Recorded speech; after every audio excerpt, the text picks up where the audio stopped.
Hello सांग माने जय जगन्नाथ नमस्कार। आज रेसिपी की स्वागत करुच्ची मु ऋतु।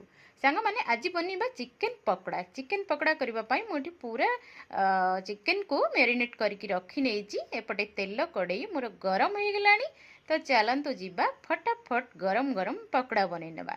सांग माने देखंतु मु पूरा बहुत बढ़िया से ताको फेंटिकी रखी नेची। अंडा कॉर्नफ्लावर बेसन आ चिकेन पाउडर गरम मसला अदा रसुण पेस्ट सब किछि नेकी भलो से ताको फेंटिकी रखिथिली।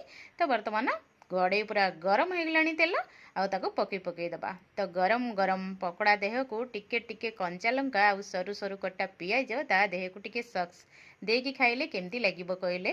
तो मते तो बहुत भल लगे। आपण मानकु जदी भल लागिबो निहाती भाबरे कमेंट बॉक्स रे आपण मानकर मतामत जणैबे। तो संग माने एपट पूरा चिकेन छाणीबा अवस्था हो गलानी तार पूरा माने कड़ा हो गलानी। चलंतु फटाफट छाणी देकी खाइदबा। तो मोर इठी पूरा रेडी हो गला। गोटे जिनस मुझे मिस करी कौन आपण माने निहाती कमेंट बॉक्स रे कमेंट करेंगे। धन को देखो सांग माने पूरा रेडी सॉस बाक देखिए धन खाइ दो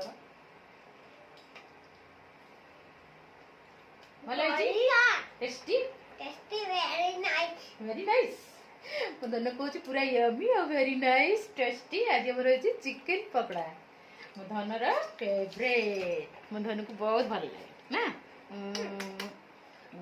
नमस्कार कर दियो बाय बाय। पुणी देखबो आ गोटे ब्लॉग रे। जय Jagannath bye bye bye bye.